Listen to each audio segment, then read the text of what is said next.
Hi, my name's Rachel from PRW Training. Today I'm going to guide you through a arm workout lying on the roller. You can do it without the roller, that's absolutely fine. The advantage of the roller is it means that you end up having to work your core stability from the moment you get on it, because if you don't, then you're going to fall off. If you want to follow one of my other workouts which does do it without the roller, you can jump back to my 31 Days to Feeling Fitter and that workout's on there as well. But I'm going to revamp it, just give you a few more bits and pieces of up-to-date information and guide you through basically. So you're going to get onto the roller, sit at the front of it, and then you want to lie down so that your spine is completely in alignment with the roller. Your head should be supported so that you've got a nice, so it's just resting at the edge here, and your feet are directly underneath your knees so that you're nice and stable there. The stomach muscles are going to work. I want you to feel that your tailbone is nice and heavy into the roller and that your lower rib cage is heavy. The rest of the spine is then just in a nice supported position. Don't feel that you have to overly flex it into the roller. You just want to feel that you're nicely supported. I'm using 2.5 weights today. Use whatever you want. If you just want to use some water bottles, 500 grams, that's absolutely fine.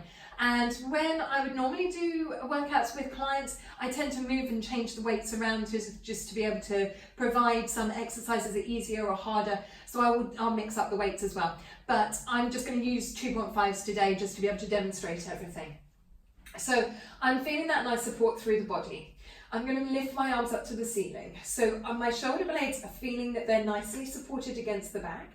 I've got a slight bend in the elbows and the elbows are pointing out to the side. And then we're just going to open out the chest into a nice fly. So we lengthen through the arms and open that chest out.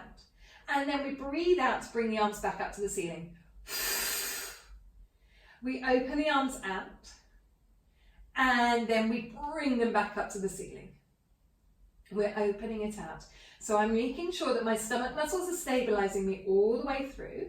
And this is where you might start feeling the imbalances between the two sides of the body.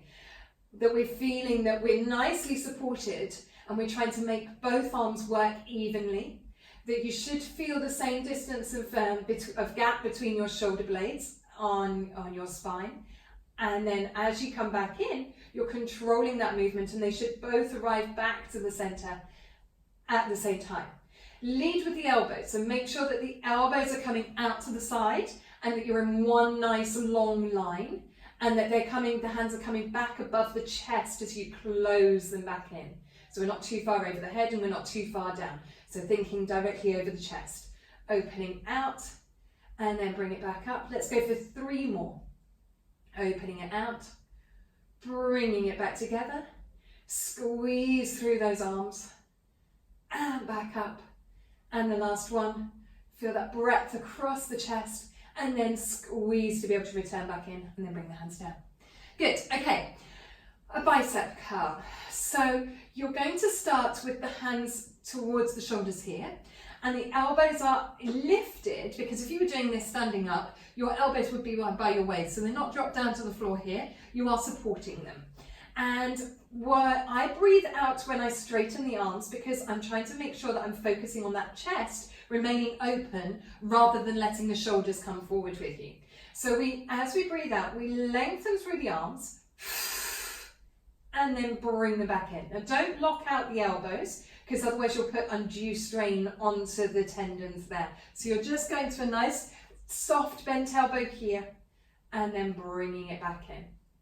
Breathe out as you lengthen, keep that chest open, and then inhale as you return back in. And we're trying to keep those elbows hovering in a nice stable position by the side of the waist, and you keep those stomach muscles nicely controlled. If your elbows start taking over, try turning the hands this way and try doing it as a hammer curl. And sometimes I find that movement here, if people are straining in the wrong places, that can sometimes just help realign and make sure the correct muscles are working. But if you can do it with the palms facing up to the ceiling, great. And let's just go for 2 more. Of course, that spine is just keeping its nice stability by using the stomach muscles. And we've got the last one. So that rib cage is not flaring at any point. And then bring it back into the waist and have a moment to relax. Good, okay, so now to challenge the stability on the obliques a little bit, we're going to alternate the arms, one up, one down. So we start with the hands in towards the shoulders here. We're finding that stability through the rib cage and through those abdominal muscles. We lengthen one arm away and then we switch it over. And we switch, and switch, and switch, and switch. And you're keeping that chest nicely controlled, so there's no wobbling going on between the two sides. She says as she wobbles, and those tummy muscles are stabilizing through the body to keep you nice and stable. And let us go for, where are we at? Let's go for 4 more. 3, 2, and the last one, and then bring it back in and release. Good. If you're using a slightly lighter weight, go for reps. That's not a problem. I generally personally work with lighter weights and go for heavier reps rather than overloading and then using bad technique in the process. I tend to find that people can use too heavier weights and then their form is compromised, and that's not the way to do it. So if you're necessary, go for a lighter weight until you know what you're doing and then gradually build it. There's no harm in doing that at all. So now we're going to work on the triceps. We're going to have the hands up towards the ceiling and the weights are touching each other. We're going to take the arms over the back of the head. So you're straight up to the ceiling here. And then we go over the back of the head. We bend the elbows, keeping them in alignment. And then we lengthen back up to the ceiling as we go. Now that rib cage is going to keep its connection to the hips. So you're not letting the rib cage flare. And then we bring it back up to the ceiling. Lengthen over the back of the head, find a roller, and then bring it all the way back up. So it's quite a circular movement. As we lengthen over, make sure the elbows don't drop out or come too far in. They're keeping in alignment with the shoulders.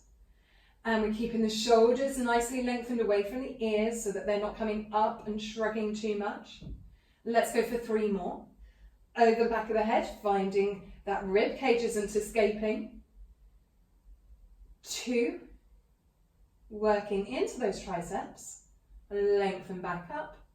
And the last one, over the back of the head, coming all the way back up, and then releasing. Good, okay, so you should start feeling the backs of the arms working here.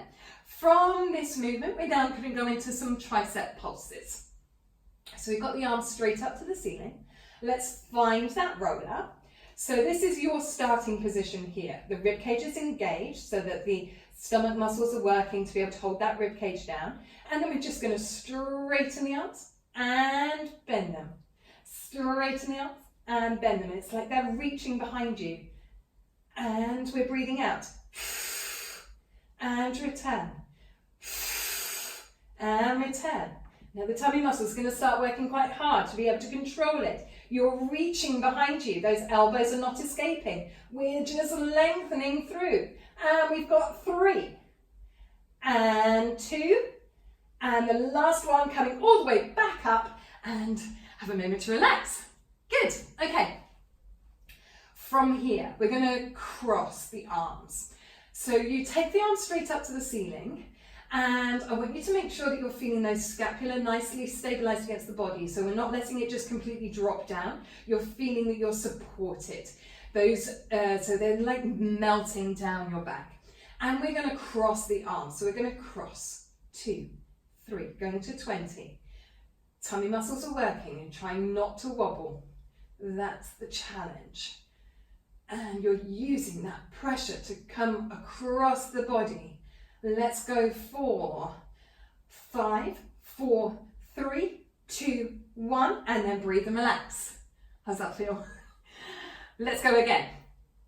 Reaching the arms up. So you should feel the inside of the arm here working. So it's where the pec is controlling you, basically, and that's where I want you to feel the work going on. So it's an impulse to come across the body. The elbows aren't locked out. You're soft, but don't bend the elbows. So we cross. 1, 2, 3, 4, 5, 6, 7, 8, 9, 10, 11, 12, 13, 14, 15, 16, 17, 18, 19, 20, and breathe and relax. Good. Hopefully the arms are warming up a little bit now. We reach the arms straight up to the ceiling. They're shoulder distance apart. We're going to scissor the arms. So we're lengthening one arm over the back of the head. That rib cage is not controlling. Only go as far as you can, keep in control of that arm, and then bring it back up to the ceiling. Lengthen the arm over the back of the head in one nice long straight line, and then bring it back up. So you're trying not to deviate. It's as if you're on sort of railway tracks and the arms are nice and parallel, and then you pull it back through. Lengthen that arm over the back of the head and pull it back through. Use those abdominals and up to the ceiling. Lengthen away and back to the ceiling. Let's go for 4 more. Squeeze and up. 3. You should be nice and slow and controlled. We've got 1 more on each side. Lengthening over, back up, and over, and back up and release. Now, although I'm right-handed, I tend to find that my right arm is a lot stiffer and I get a lot less range of movement in my right side because it's working so hard. So if you feel that, that's perfectly normal. It's just one of those things. We're trying to create as little imbalance between the 2 sides of the body as we possibly can. Let's do a bench press to finish. So we're going to reach the arms up to the ceiling to start with so that we can find that nice stability through the body. And then we open the arms out towards the side. So the elbows are bending and you're creating about a 45-degree angle with the, 90-degree angle with the arms. And then we push straight back up to the ceiling. We open out the chest and then we push back up. Now I'm leading with the elbows again and I'm feeling that breadth across the chest, and then the stomach muscles are controlling to be able to stabilize me. That rib cage to hip connection is still there. And then we lengthen back up to the ceiling. Opening it out and push through. Opening it out, feel the shoulder blades down. Make sure that the shoulders haven't come up by the ears. You're really keeping that connection down the back, and then lengthen it up. Let's go for 2 more. Opening it out and squeeze. And the last one, open it out and squeeze. And have a moment to relax. Give it a little bit of a wobble, and we've got that 1 more time. So we're going to take the arms straight up to the ceiling, and then we open the chest. The shoulder blades are melting down the back, and then we push straight up to the ceiling. Open the elbows, shoulder blades melting, and stomach muscles are engaged. Feel that breadth. Allow the hands to go in the path of least resistance. So from the shoulders here, they're going in a nice diagonal line straight out to the sides, and then straight up to the ceiling. Opening it out, shoulder blades down the back, and squeeze. Let's go for 3 more. Opening it out, squeeze. 2 more. Nearly there. Tummy muscles are helping you all the way through, and up. And then just bring the weights down to your side. And then just to stretch it out, we're just going to circle the arms over the top of the head, grab the elbows, and just allow that stretch. Try not to let the ribcage pop, so you're still keeping that connection, and then I'll just lengthen through the arms here. Take a nice deep breath in, and breathe out. And as I pull my ribcage down, I can just stretch nicely into those arms. And then we circle the arms all the way around. And then we're going to go over the top of the head, and then the other elbow comes on, grab the other elbow on top, stretching it all out. Nice deep breath in. Breathe out, connect through the ribcage, lengthen through those arms. 1 more time. Breathing out, feel that stretch and elongation through, and then circle it back down. And you're done.